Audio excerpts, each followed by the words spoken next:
জয় শ্রীকৃষ্ণ। রাধে রাধে। বন্ধুরা, প্রত্যেক সংক্রান্তি ভগবান বিষ্ণুকে অর্পণ করা হয়। শাস্ত্র বলছে যে পুরো মাসের পূর্ণ সৌভাগ্য এই সংক্রান্তির দিনেই আমাদের সামান্য কিছু কার্যেই প্রাপ্ত করা যায়, এবং এই দিনে সামান্য কিছু ভুলেও কিন্তু নতুন মাসে আমাদের বিভিন্ন সমস্যায় ভুগতে হয়। তাই আগামীকাল বন্ধুরা, এই মহা মাসের সংক্রান্তির দিন একটু হলেও কিন্তু আপনারা এই খাবারটি গ্রহণ করুন। এছাড়া এই দিনে কি কি কার্য আপনারা করবেন, কোন কাজগুলো আপনারা এই দিনে ভুলেও করবেন না, তুলসীর তলায় এই দিনে কোন সামান্য শব্দ বললে মা লক্ষ্মী নতুন বছরে আমাদের পরম সৌভাগ্যে ভরিয়ে দেন, সকালে উঠে এই দিনে কোন কার্য করলে নতুন মাস আমাদের জীবনে পরম সৌভাগ্য নিয়ে আসে, এছাড়া এই দিনে কোন খাবার আমাদের খেতে নেই, কোন দান করা এই দিনে সর্বশ্রেষ্ঠ, এমনই অনেক কিছু বন্ধুরা আমরা আজকের এই ভিডিওতে জানব।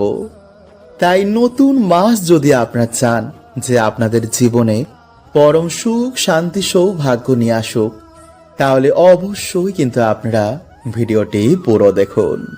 বন্ধুরা, আশা করছি আপনারা সবাই ভালো আছেন এবং সুস্থ আছেন।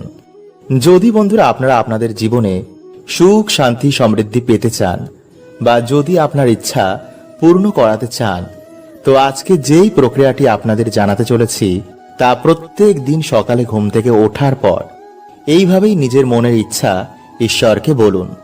দেখবেন কিছু দিনের মধ্যেই আপনার জীবনে সুখ শান্তিতে ভরে উঠেছে।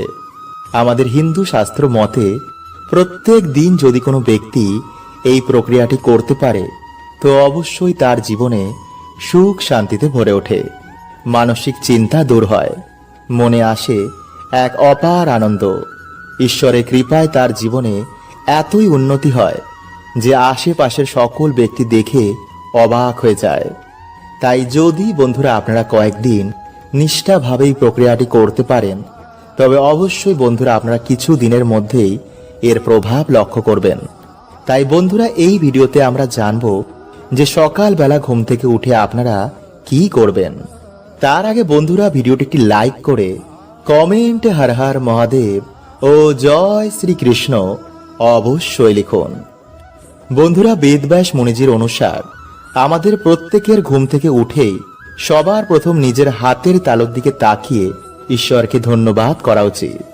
কারণ বহু মানুষ হয়তো রাতে ঘুমানোর পর তার আর সকালে ঘুম থেকেই ওঠেনি। বহু মানুষ রাতের বেলায় তার প্রিয়জনকে হারিয়েছে, কিন্তু ঈশ্বরের বিশেষ কৃপা যে আমাদের সাথে বন্ধুরা এমন কোনোটাই হয়নি। তাই এর জন্য আমাদের সকালবেলা ঘুম থেকে উঠেই হাতের তালুর দিকে তাকিয়ে পরমাত্মাকে ধন্যবাদ দেওয়া উচিত। কারণ বন্ধুরা, আমাদের এই হাতের তালুতে সমস্ত দেব দেবীর বাস হয়। তাই নিজের হাতের তালুর দর্শন করে মনের ইচ্ছা বললে সমস্ত দেব দেবীর আশীর্বাদ একসাথেই প্রাপ্ত হয়। সকালে উঠেই নিজের হাতের তালু দেখা অত্যন্তই শুভ বলে মানা হয়। কারণ হাতের তালুর অগ্রভাগে রয়েছে মা লক্ষ্মী, হাতের তালুর মাঝখানে বিরাজ করেন মা সরস্বতী, আর তালুর ঠিক নিচে বিরাজ করেন স্বয়ং ভগবান শ্রীকৃষ্ণ। তাই এর জন্যই আমাদের শাস্ত্রে ঘুম থেকে উঠেই হাতের তালু দর্শন করতে বারবার বলা হয়েছে। কারণ বন্ধুরা, আমি আগেই আপনাদের একটি ভিডিওতে বলেছি যে জন্মের সাথেই আমাদের ওপর তিনটি ঋণ চেপে যায়, আর তা হল পিতৃঋণ, দেবতাদের ঋণ, আর এই প্রকৃতির ঋণ। তাই যতদিন না বন্ধুরা আমাদের এই ঋণ চুক্ত হবে, ততদিনই আমাদের জীবনে নানা রকম সমস্যা লেগেই থাকবে। তাই এর জন্যই বন্ধুরা আমাদের সকালে ঘুম থেকে উঠেই এইভাবে নিজের মনের বাসনা সমস্যা যদি ঈশ্বরকে আমরা বলি, তারপর ধন্যবাদ দিই, তো জীবনের সমস্যা বাধা বিপত্তি সব কিছু থেকে ঈশ্বর আমাদের মুক্ত করে দেবেন। তাই এর জন্য আমাদের যা করতে হবে, সকালে ঘুম থেকে উঠেই নিজের হাতের তালুর দিকে তাকিয়ে এই মন্ত্র 3 বার পাঠ করবেন। আর সেই মন্ত্রটি হল ওম পরমাত্মনে নমঃ, ওম পরমাত্মনে নমঃ, ওম পরমাত্মনে নমঃ। এইভাবে মন্ত্রটি পাঠ করার পর নিজের মনস্কামনা ঈশ্বরকে বলবেন। তারপর ঈশ্বরকে ধন্যবাদ দিয়ে বিছানা থেকে মাটিতে পা দেওয়ার আগে ভূমাতাকে প্রণাম করবেন। তারপর মাতাকে ধন্যবাদ দিয়ে আপনারা আপনাদের ইষ্টের মানে ঈশ্বরের দর্শন করবেন। তারপর মা বাবাকে প্রণাম করে সূর্য নারায়ণ দেবকে প্রণাম করে আপনারা বলবেন যে আজকের আমার এই দিনটি খুবই খুবই ভালো কাটবে। বন্ধুরা, আমাদের শাস্ত্রে অনুসার 4টি মাসকে সর্বশ্রেষ্ঠ মানা হয়েছে। 1 বৈশাখ মাস, 2 কার্তিক মাস, 3 মাঘ মাস এবং 4 ভাদ্র মাস। এবং এই সকল মাসের থেকে বৈশাখ ও কার্তিক মাসকেই সর্বশ্রেষ্ঠ মানা হয়েছে। কার্তিক মাসে যেমন প্রদীপ দানের মাত্রা রয়েছে, তেমনি বৈশাখ মাসেও কিন্তু বন্ধুরা জল দানের এক বিশেষ মাত্রা রয়েছে। শাস্ত্র বলছে যে এই মাসে বেশি করে আমাদের পুণ্য অর্জন করা উচিত, কারণ এই মাসে বন্ধুরা সামান্য সামান্য কিছু কার্যে সারা বছর আমাদের বাড়িতে সৌভাগ্যে ভরে ওঠে। কারণ বন্ধুরা শ্রাবণ মাস যেমন মহাদেবের মাস, তেমনি বৈশাখ মাসও কিন্তু ভগবান বিষ্ণুর মাস। তাই মাসে বন্ধুরা সামান্য সামান্য কিছু ভুল সারা বছরে আমাদের বাড়িতে ডেকে আনে চরম দুর্ভাগ্য। যেমন এই মাসে বন্ধুরা এইভাবে তুলসী গাছে ভুলেও জল দিতে নেই। এই জিনিসগুলো এই মাসে বাড়ি থেকে কাউকে দান করতে নেই এবং এই খাবারগুলো এই মাসে আমাদের খেতে নেই। এছাড়া তার সাথে বন্ধুরা আমি আজকের এই ভিডিওতে আপনাদের জানাবো যে এই মাসে তুলসী গাছে জল অর্পণ করার মন্ত্র, যা বন্ধুরা এই মাসে বলে তুলসী গাছে জল অর্পণ করলে মানুষের ভাগ্য সৌভাগ্যে ভরে ওঠে। এবং তার সাথে বন্ধুরা আপনাদের জানাবো যে এই মাসে কি কি জিনিস দান করলে মানুষের ভাগ্য চমকে ওঠে এবং কোন কাজগুলি এই মাসে করলে মানুষের ভাগ্য সৌভাগ্যে ভরে ওঠে। তাই ভিডিওটি কিন্তু বন্ধুরা আপনারা অবশ্যই পুরো দেখুন এবং ভিডিওটি বন্ধুরা আপনারা একটি লাইক করে কমেন্টে হর হর মহাদেব ও জয় শ্রীকৃষ্ণ অবশ্যই লিখুন। নাম্বার 1, বন্ধুরা এই বৈশাখ মাসে ভগবান বিষ্ণুর নানা অবতার অবতরিত হন। তাই বলা হয় যে এই মাসে আমাদের বেশি করে হরিনাম করা উচিত। তাই মাসে বন্ধুরা আপনারা সকালে ঘুম থেকে উঠে 11 বার ও মাধবায় নম বা হরে কৃষ্ণ মহামন্ত্র আপনারা জপ করবেন। নাম্বার 2, বন্ধুরা বৈশাখ মাসে প্রচন্ড গরমের জন্য পশু পাখি পথচারীদের প্রচন্ড কষ্ট হয়। তাই মাসে বন্ধুরা শাস্ত্র বলছে যে কাউকে জল দান করা সহস্র যজ্ঞের সমান পুণ্য প্রাপ্তি হয়। তাই মাসে বন্ধুরা আপনারা সামান্য একটু জল আপনাদের বাড়ির ছাদে বা যে কোনো জায়গায় পাত্রে তা রেখে দেবেন, যাতে কোনো পশু পাখি এসে সেই জল পান করতে পারে। নাম্বার 3, বন্ধুরা এই মাস যেহেতু ভগবান বিষ্ণুকে অর্পণ করা হয়েছে, তাই মাসে বন্ধুরা গঙ্গা স্নান, দরিদ্র সেবা, ভগবান নারায়ণের পুজো অর্চনা বা মন্ত্র জাপে পরম সৌভাগ্যের প্রাপ্তি হয় এবং সেই ব্যক্তি বৈকুণ্ঠ ধাম প্রাপ্তি করে। নাম্বার 4, বন্ধুরা এই মাসে জুতো, ছাতা, পাখা, জল এবং ফল কাউকে দান করা পরম সৌভাগ্যের মানা হয়। কিন্তু এই মাসে বন্ধুরা বাড়ি থেকে পেঁয়াজ, রসুন, আমিষ এবং কোনো ধরনের সাদা জিনিস কাউকে দান করা অশুভ মানা হয়। তাই এই মাসে আপনারা সন্ধ্যের পর বাড়ি থেকে কাউকে দুধ, লবণ এবং গয়না, টাকা পয়সা ভুলেও না তো কাউকে দান করবেন আর না তো কাউকে ধার দেবেন। নাম্বার 5, বন্ধুরা যেহেতু এই মাসে প্রচন্ড গরম থাকে এবং এই মাস অত্যন্তই শুভ, তাই এই মাসে বন্ধুরা আপনারা বেশি মাত্রায় আমিষ এবং তেল মশলা জাতীয় খাবার একদম খাবেন না। এই মাসে আপনারা ফল, মূল এবং জল বেশি মাত্রায় সেবন করুন, যাতে আপনাদের শরীরে জলের পরিমাণ বজায় থাকে। এবং পারলে বন্ধুরা আপনারা এই মাসে যে কোনো একদিন মিছরি দিয়ে পায়েস রান্না করে ভগবানকে তা দিয়ে বাড়িতে সকলে মিলে তা গ্রহণ করুন। নাম্বার 6, বন্ধুরা এই মাসে সব থেকে গুরুত্বপূর্ণ কাজ হচ্ছে তুলসী গাছে জল অর্পণ করা। কারণ বন্ধুরা শাস্ত্র বলছে যে এই মাসে তুলসী গাছে জল অর্পণ করলে যমরাজও তাকে ছুঁতে ভয় পায়। মহাদেব বলছেন যে যে বাড়িতে তুলসী গাছ থাকে সেই বাড়িতে স্বয়ং মাধব বিরাজ করেন। তাই এই মাসে বন্ধুরা আপনারা তুলসী গাছে জল অর্পণ করার সময় যে মন্ত্রটি আপনারা বলবেন তা হচ্ছে নম তুলসী কল্যাণী নম বিষ্ণুপ্রিয়ে শুভে নম মোক্ষ প্রদে দেবী নম সম্পদ প্রদায়কে। তাই সকালে স্নান করে ও সন্ধেবেলায় আমাদের অবশ্যই তুলসী মঞ্চে জল অর্পণ করা উচিত। কিন্তু বন্ধুরা, আপনারা একটা জিনিস অবশ্যই খেয়াল রাখবেন যে যেই জামা কাপড় পরে আপনারা রাতে ঘুমিয়েছিলেন বা যেই জামা কাপড় পরে আপনারা অন্ন ভোজন করেছেন, বিশেষ করে আমিষ জাতীয় খাবার, সেই জামা কাপড় পরে কিন্তু আপনারা তুলসী মঞ্চের কাছে একদমই যাবেন না এবং তুলসী মঞ্চে কিন্তু ভুলেও জল অর্পণ করবেন না।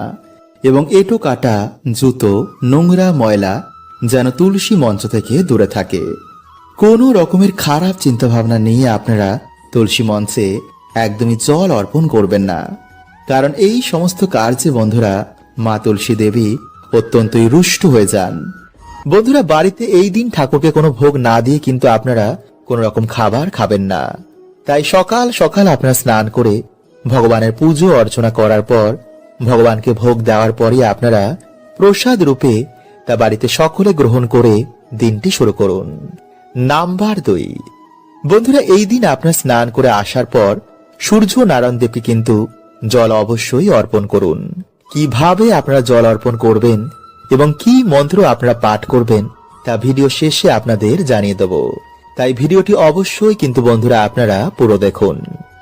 নাম্বার 3, বন্ধুরা, এই দিন আপনারা বাড়িতে কোনো রকমের আমিষ রান্না করবেন না এবং খাবারে যদি আপনারা এই দিন কালো তিল মিশিয়ে খাবার খেতে পারেন তাহলে তো খুবই ভালো। নাম্বার 4, বন্ধুরা, এই দিনে আপনারা কারোর সাথে কোনো রকমের ঝগড়া ঝামেলা করবেন না, কারণ মনে এই দিনে আপনারা কোনো রকমের দুঃখ দেবেন না। নাম্বার 5, বন্ধুরা, এই দিনে যদি আপনাদের বাড়িতে কোনো গরিব দুঃখী আসে বা কোনো ভিখারি আসে তো ভুলেও বন্ধুরা তাদের কিন্তু বাড়ি থেকে খালি হাতে ফেরাবেন না, কারণ বন্ধুরা মানা হয় যে এই দিনে কিছু দান করলে মানুষের বহু গুণ দুর্ভাগ্যের পাপের নাশ হয়ে যায়। তাই অবশ্যই বন্ধুরা আপনারা কিন্তু আপনাদের সাধ্য অনুযায়ী এই দিন কাউকে দান করুন। নাম্বার 6, বন্ধুরা, এই দিন আপনারা যতটা পারবেন পরিষ্কার পরিচ্ছন্ন থাকার চেষ্টা করুন। নোংরা জামা কাপড় এই দিনে কিন্তু ভুলেও পরবেন না। এই দিন আপনারা কান্না করবেন না, বাড়িতে অযথাই শোক পালন করবেন না। সকলের সাথে সেই দিন ভালো ব্যবহার করুন এবং উৎসব রূপে এই দিনকে আপনারা পালন করুন। নাম্বার 7, বন্ধুরা, এই দিনে কিন্তু মহিলারা আপনারা ভুলেও মাথায় শ্যাম্পু দেবেন না। গাছ, নখ, চুল, দাড়ি এই দিনে কিন্তু আপনারা বাড়িতে কাটবেন না। কোনো রকমের অশ্লীল কাজ কিন্তু এই দিনে আপনারা ভুলেও করবেন না। যতটা পারবেন এই দিনে আপনারা ঈশ্বরের নাম করুন, পুণ্য অর্জনের কাজ করুন। নাম্বার 8, বন্ধুরা, এই দিনে আপনারা নতুন চাল, দুধ এবং খেজুরের গুড় মিশিয়ে পায়েসের মতন রান্না করে আপনারা ভগবানকে তা অবশ্যই ভোগ দিয়ে তারপর প্রসাদ রূপে বাড়িতে সকলে গ্রহণ করুন। এবং যদি একদমই আপনারা এই পায়েস রান্না করতে না পারেন তো সামান্য খেজুরের গুড় আপনারা ভগবানকে ভোগ দিয়ে তা আপনারা গ্রহণ করুন। এতেও বন্ধুরা আপনারা ভগবানের কৃপা প্রাপ্তি করবেন। এছাড়া এই মাসে বন্ধুরা লক্ষ্মী করি, শঙ্খ, গুড়ের পায়েস, মিছরি, মাখনা বা যে কোনো ধরনের লাল ফুল, পদ্ম ফুল, নারকেল, আমলকি এই ফুল এবং ফল দিয়ে, এই খাবার দিয়ে বা এই জিনিসগুলো দিয়ে বাড়িতে মায়ের পুজো আরাধনা করলে, ভগবান বিষ্ণু বা মা লক্ষ্মীকে অর্পণ করলে, এছাড়া বাড়িতে তুলসী পাতা এবং তুলসী মঞ্জরি এনে ভগবানকে নিবেদন করলে সেই ব্যক্তির মনোবাসনা কখনোই অপূর্ণ থাকে না। বন্ধুরা, প্রত্যেক মানুষের জন্য সকাল খুবই গুরুত্বপূর্ণ। সকালে আমরা যা করব, যা দেখব এবং যা শুনব তেমনই বন্ধু এনার্জিকে আমরা বাড়িতে আকর্ষণ করি। তাই এর জন্য বন্ধুরা প্রাচীন কাল থেকে আমাদের ঋষি মুনিরা এই সকালের সময়কে খুবই গুরুত্ব দিয়েছেন। প্রাচীন কালে এর জন্য বেশিরভাগ মানুষেরাই ব্রহ্ম মুহূর্তে ঘুম থেকে উঠতেন এবং ঘুম থেকে উঠেই তারা তাদের বাড়ির সদর দরজা এবং উঠোনে কিছু কার্য করতেন। কিন্তু যেহেতু বন্ধুরা আমরা এই বর্তমানে ব্যস্ততার মধ্যে এই কার্যগুলো করতে পারি না, তাই এর জন্য বন্ধুরা আপনারা কি করবেন, আপনারা ঘুম থেকে উঠেই এই 1 ঘটি জল নিয়ে যদি আপনাদের বাড়ির সদর দরজার সামনে এই সামান্য কার্যটি করতে পারেন তো ডেফিনেটলি কিন্তু বন্ধুরা আপনাদের বাড়িতে আর্থিক উন্নতি হবেই। আপনাদের বাড়িতে আবার সুখ শান্তি ফিরে আসবে। কারণ বন্ধুরা, এই সামান্য কাজটি আমাদের বাড়ি থেকে সমস্ত রকম গ্রহ দোষ কাটিয়ে দেয়, নেগেটিভ ঊর্জাকে বাড়ি থেকে বার করে দেয়। ফলে সহজেই আমাদের বাড়িতে দেবতাদের আগমন হয়, বাড়িতে মা লক্ষ্মীর কৃপা হয়। তাই সামান্য কার্যটি বন্ধুরা শুনতে লাগলো, এর কৃপা কিন্তু বন্ধুরা অনেকটাই। কিন্তু যদি বন্ধুরা আপনারা একটু ভুল করে ফেলেন, তো এর কৃপা কিন্তু বন্ধুরা আপনারা পাবেন না। তাই ধৈর্য সহকারে আপনারা প্রত্যেক পয়েন্টটি মন দিয়ে শুনুন। কারণ বাস্তব মতে বন্ধুরা, সকালে ঘুম থেকে ওঠার পর কিছু কাজ আমাদের বাড়িতে পজিটিভ এনার্জিকে আকর্ষণ করে, আবার কিছু কাজও আমাদের বাড়িতে নেগেটিভ এনার্জিদের আকর্ষিত করে। তাই প্রত্যেক মানুষের বন্ধুরা এই বিষয়গুলি জানা অত্যন্তই দরকার। ফলে কিছু দিনের মধ্যেই বন্ধুরা আপনারা আপনাদের বাড়িতে সুফল দেখতে পাবেন। আপনাদের পরিবারের মধ্যে আবার সুখ শান্তি ফিরে আসবে। কারণ আমরা না জেনেই ভুলগুলিকে প্রত্যেক দিন করছি। তাই এর জন্য প্রত্যেক মানুষের জীবনে বর্তমান সময়ে নানা রকম সমস্যার মধ্যে রয়েছে। তাই বন্ধুরা, আপনারা যদি আপনাদের জীবনে এই সমস্যাগুলো থেকে বেরিয়ে আসতে চান, তো অবশ্যই বন্ধুরা আপনারা কিন্তু ভিডিওটি পুরো দেখতে ভুলবেন না।